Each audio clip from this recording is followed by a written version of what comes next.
Ассалаумағалейкум, құрметті қымбаттылар. Міне, Алла тағалаға мыңда бір шүкір болсын. Рамазан айы да жақындасып келе жатыр. Біз мұсылмандар Рамазанға қандай дайындық көруіміз керек?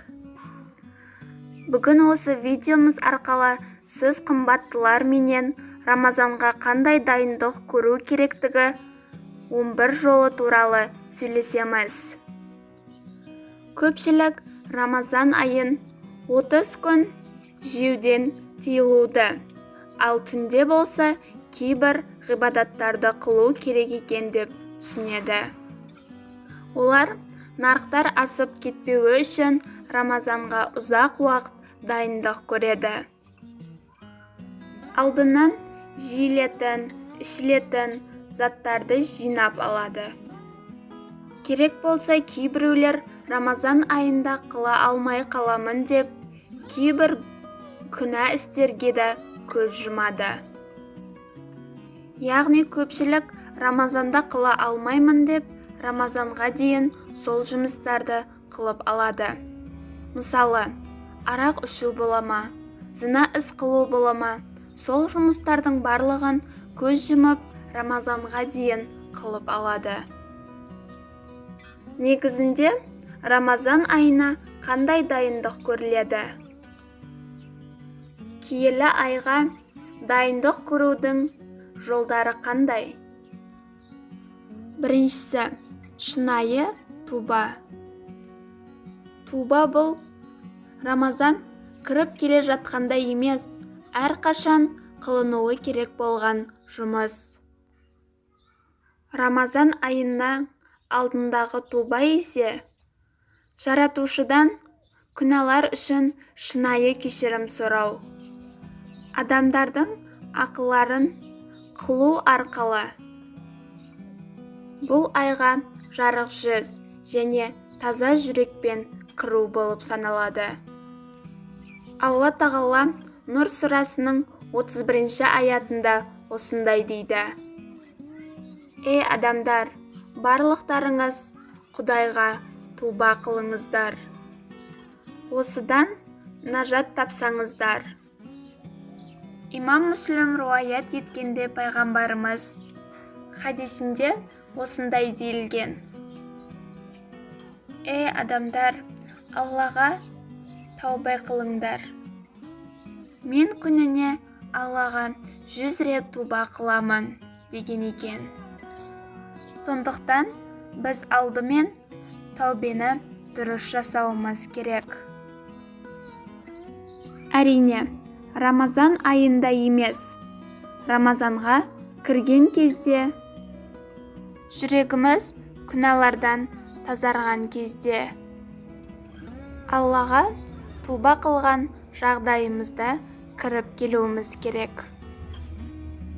Күнә істерді қылып қалуға асығуымыз емес, күнә істер қылудан тыйылуге, туба қылуға асығуымыз керек екен. Екіншісі, дұға. Ақсақалдарымыз жылдың 6 айында Алладан Рамазанға жеткізуін, ал кейінгі 5 айда оразаларын қабыл қылуды сұрап, ғибадат қылады екен. Яғни, Рамазан өткеннен соң 5 ай Алладан Рамазанның оразасының қабыл болуын жалынып сұрап, дұға етеді екен. Қалған 6 айды болса Рамазанға, кейінгі Рамазанға жеткізуін сұрап дұға қылады екен. Қараң, бұрында ақсақалдарымыз Рамазан айына қаншалықты көп көңіл бөлген екен. Рамазанды біз ешқандай кемшіліктерсіз тұтып алайық. Бұл үшін біздің денсаулығымыз, кеуіліміздің пәктігі де жауап берсін. Әне осындай Рамазан айына көңіл бөлу керек екен. Үшіншісі, Рамазан кіруін қуаныш пен күтіп алу. Рамазан Алланың құлдарына берген үлкен нығметі болып саналады. Өйткені бұл айда тозақтың есіктері жабылып, жәннаттың есіктері ашылады. Бұл айда мұсылмандардың киелі кітабы Құран жазылған. Демек, біздің өміріміз үшін ең керекті болған нәрсе не екен? Біріншісі ислам болса, екіншісі Құран. Осы ислам менен Құранды қаттық ұстау біз өміріміз кезінде жинаған, терген байлықтарымыздан жақсы екен. Төртіншісі, адамдар арасында белгілі араздық пен реніштерді тоқтату.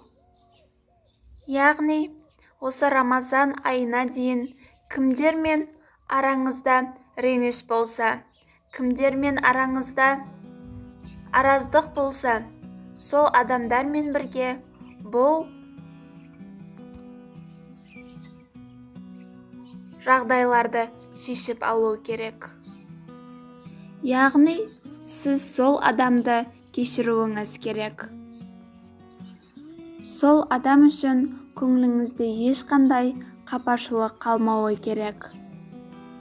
Біз кешірімді болайық. Алла тағала кешірімділерді жақсы көреді. Мейлі, қойың. Алдын араңызда қандай сөздер өткен болса, қандай қапашылықтар өткен болса, бәрін қойың, ұмытың. Сол адамды кешірің. Біздің мақсатымыз адамдармен ұрсып жүру емес. Біздің мақсатымыз Алла тағаланың разылығын алу болып саналады. Алла тағаланың разылығы болса, бір-бірімізді кешіру арқылы болады екен. Демек, Рамазанға кіріп келе жатырмыз ба? Көңілімізде қайсы бір адамға реніш болса, қайсы бір адамға қапашылық болса, бәрін кешіріп Рамазанға жол алуымыз керек екен. Бесіншісі, қарыздардан құтылу. Рамазан айы басталмастан мойнымыздағы қарыздардан құтылу да Рамазан кезіндегі болатын ғибадаттардың жақсы болуына алып келеді. Негізінде қарыз жақсы нәрсе емес. Сіз қарыз алдыңыз ба, оны міндетті түрде қайтаруыңыз керек. Қарыз дегенде тек материалдық қарыз емес, рухани қарыз да меңзейді. Кімдедір сіздің қарзыңыз болса, яғни оның көңіліне азар берген болсаңыз, көңіліңізге түйіп қойған болсаңыз, осы адамның көңілін ауыртып қойдым.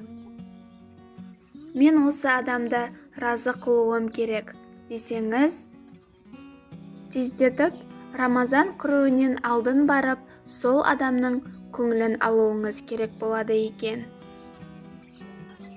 Алтыншысы, көпшілік оразаны тұтады да, бірақ намазға келгенде ақсайды. Яғни, көпшілік Рамазан айы келгенде намазды оқып бастаймын дейді. Жоқ, қымбаттылар, бұл өте қате болып саналады. Біз оразаны тұтпасымыздан алдын намазды оқып бастауымыз керек. Егер сіз намаз оқымай жүрген болсаңыз, келің, намазыңызды бүгіннен бастаң. Бүгіннен бастап парыз намаздарын оқи бастаң. Сон Рамазан айында да әрі оразаңызды, әрі намазыңызды әдемі күйінде ораза тұтқан болып саналасыз. Жетіншісі, қаза тапқан оразаларды Рамазанға дейін тұтып алу. Егер сіздің алдыңғы оразаңыздан қарыздарыңыз болса, осы оразаға дейін тұтып алуыңыз өте қажет. 8-шісі ораза және закат ғылымдарын үйрену. Жанұямыздағы адамдарға да осы қағидаларды түсіндіру. Яғни біз оразаға, закатқа тиісті болған барлық ғылымдарды үйренуіміз керек. Әрине, закат ғылымын жағдайы барлар үйренеді. Яғни, ораза болса барлығы үшін. Ораза ғылымын әрбір адам үйренуі қажет. Өйткені ораза қандай тұтылады, нелерге амал қылынады, нелер қылынбайды. Бұның барлығын білу қажет. 9-шісі Рамазан айында жанұямен бірге оқылатын кітаптарды әзірлеу. Яғни бұл да жоғарыда айтып өтілген істеріміздің жалғасы болып саналады. Рамазан айында ылажы барынша көбірек кітап оқиық. Рамазан айында ғылым үйренейік. Өйткені Рамазан айы ғылым айы. 10-шісі Шабан айының кейбір күндерінде ораза ұстау. Пайғамбарымыз да ораза айынан соң және Шабан айында да ораза тұтқан. Негізінде Шабан айының кейінгі 15 күнінде ораза тұтуға ұсынылмайды. Егер ішімізде нафіл оразаларын тұтуды әдет қылғандар болса, олар тұта берсе болады.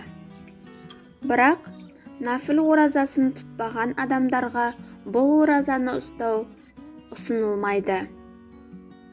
11-шісі Құран кітапты оқу. Абу Барқ Ал-Балхи айтады: Ражаб шамалға, Шабан бұлытқа ұқсайды. Ражабта екпеген, Шабанда суғармаған.